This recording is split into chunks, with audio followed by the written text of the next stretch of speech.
Et bien là, les amis, première sortie avec le nouveau matériel, le Bounty Hunter. Voilà, celui que j'ai déballé tout à l'heure, dans ce trou, relativement profond. Deux petites mottes, voilà. Et un joli plomb de sac. Voilà, première trouvaille. J'ose pas trop frotter. Et j'en tremble, parce qu'il fait chaud. Et que j'ai fait un gros trou. Voilà, voilà. Il sonne bien. Ça sonne pas mal. Bien, et ben à la prochaine trouvaille les amis. Hop, mise au point. Tchuss. Un premier son, mais c'est pas très clair, hein.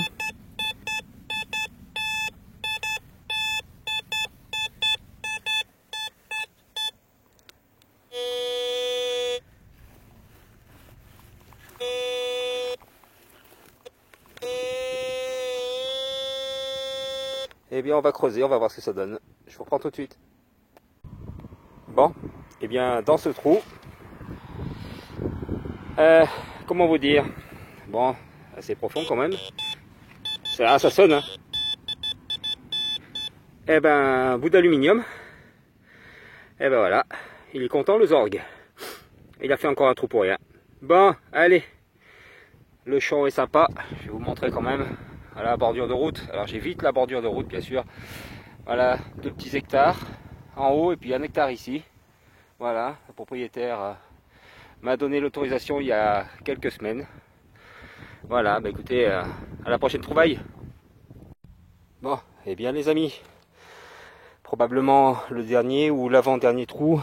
Et bah, regardez-moi ça.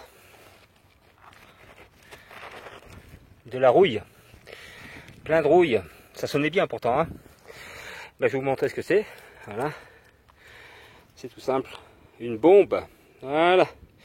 Une bombe. C'est qu'ici, une bombe de peinture, j'en sais trop rien. Voilà. Et ben bravo. Tout ça pour ça. Il est content. Bon. Donc on va essayer de terminer. Il me reste une centaine de mètres à faire pour rentrer à la bagnole. Voilà. Bon ben, à plus les amis. Et bien voilà, je suis rentré chez moi. Alors je vais vous faire un petit récapitulatif de mes trouvailles. Alors celle qui est à gauche là, c'est pas vraiment une trouvaille, mais c'était juste pour dire que le Bounty Hunter a un vrai pouvoir de dissociation des métaux, étant donné que sur la droite on voit bien entendu le plomb de sac magnifique, et il était dans le même trou que ce bout de je ne sais trop quoi, métal, enfin on dirait du fil électrique noué. Voilà, bon bah c'était juste pour faire un petit aparté, une aparté je pense. Ensuite du papier, mais du papier je sais pas, recouvert de métal, puisqu'il a sonné très très fort. Ma première trouvaille, avant de trouver quoi que ce soit d'autre, une rondelle, enfin un écrou, voilà. Un cul de cartouche. Je dépollue aussi les plastiques quand j'en trouve, hein, bien entendu. Voilà. Du métal, mais je sais pas trop. Le reste d'une bombe aérosol. Voilà. De l'aluminium que je vais placer là, puisque là aussi nous avons beaucoup d'aluminium. Là, un bouchon. Voilà, un bouchon. Ça aussi c'était même le sol, hein, je l'ai vu, mais bon, je l'ai ramassé, la moindre des choses. Les fameuses tirettes de coca ou de soda quelconque, et puis des tout petits bouts d'aluminium divers et variés, de diverses épaisseurs. Voilà, ça c'était les trouvailles que j'ai faites sur une heure et demie, voilà, pas plus. Bon, avouons quand même qu'il y a beaucoup de déchets, hein, beaucoup, mais je suis content parce que j'ai fait un superbe plomb de sac que je vais vous montrer encore une fois. Voilà, voilà.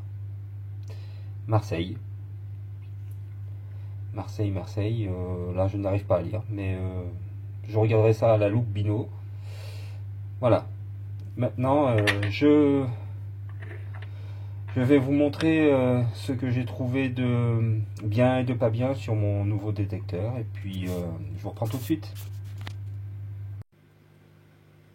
Et bien voilà, donc, petit retour sur ma première sortie.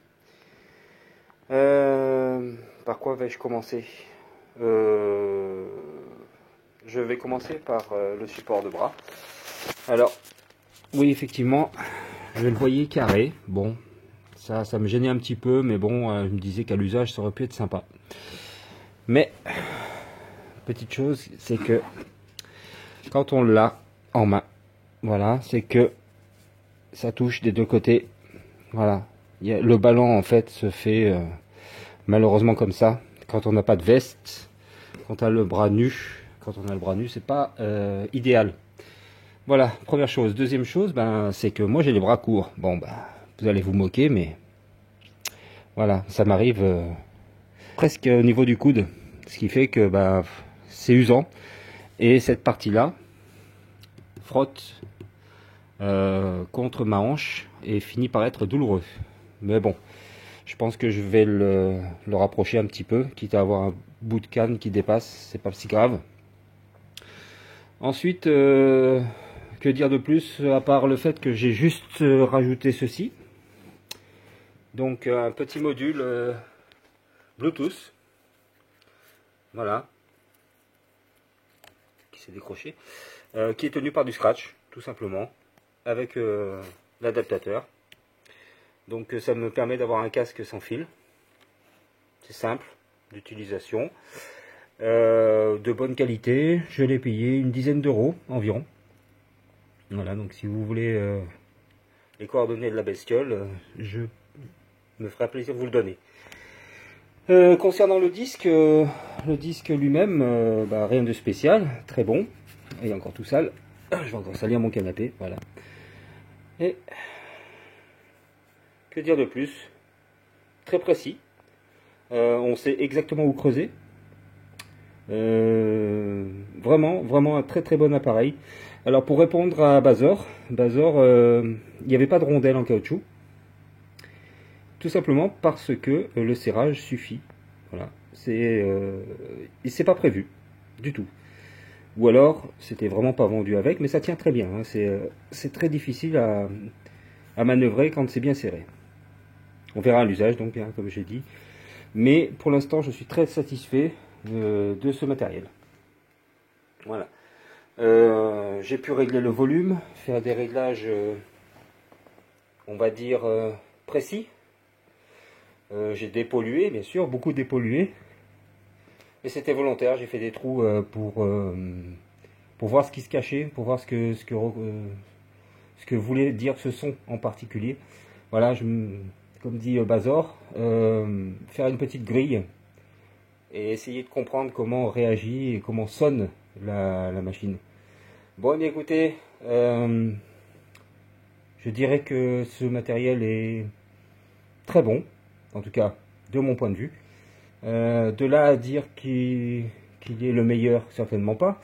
Mais dans cette gamme de prix, je pense que c'est pas mal. Voilà, bah écoutez, je vais monter cette vidéo et j'espère vous voir à la prochaine sortie que je compte faire demain s'il ne pleut pas. Voilà. Je pars dans un endroit où j'ai une autorisation, bien entendu, c'est normal, mais qui n'a jamais été exploité, mais absolument jamais. Donc j'espère trouver des nouveautés. J'y étais passé avec mon ACE 250. Le Belton m'avait cassé les pieds, voilà. Je le dis comme je le pense. Le Belton, ça va 5 minutes, voilà. Donc ça sonnait pour rien, ça sonnait pour tout. Et en fin de compte, je me suis retrouvé avec un fer à bœuf et un fer à poney, parce que c'est même pas un fer à cheval. Voilà, je sais, ça paraît idiot, mais vu la taille, le cheval il était tout petit. Bon bah les amis, je vais monter cette vidéo et puis je vous dis à demain pour la prochaine sortie et les prochaines trouvailles. Tchuss les amis. Petite vidéo bonus. Eh bien c'était juste pour vous présenter quelque chose que j'utilise, notamment un gilet de pêche que j'ai recyclé, bien entendu. Hein. J'étais pêcheur, je fus pêcheur, mais nous sommes tous des éternels pêcheurs. Voilà. Plaisanterie mise à part. Donc ça ne se ferme pas vraiment. Enfin, il y a une petite fermeture éclair, mais je m'en sers pas. Mais je mets mes saloperies là-dedans, mes trouvailles là-dedans. Vous remarquez que les poches sont beaucoup plus petites en ce qui concerne les trouvailles. Voilà. Là, j'accroche des choses quand il y a besoin. Vous remarquez que j'ai 2 poches à merdouille et 4 petites poches, dont 2 que je n'utiliserai probablement jamais, mais bon. Voilà, c'était pour vous dire que on peut tout recycler, hein. Bazor, si tu m'écoutes, hein. Le recycleur, c'est toi, mais tu n'as pas le monopole, tu peux le remarquer. Voilà. Bah écoutez, les amis, je me permettais juste de signaler ce que j'utilise. Ça peut donner des idées à certains pour des recyclages de vieilles vestes de pêche quand on arrête de pêcher. Voilà. J'ai une pensée aussi toute particulière pour Snake57, voilà, qui apparemment est pêcheur aussi, voilà, et qui pourrait se servir de ça, puisqu'il fait beaucoup plus de trouvailles que moi. Bien les amis, à plus.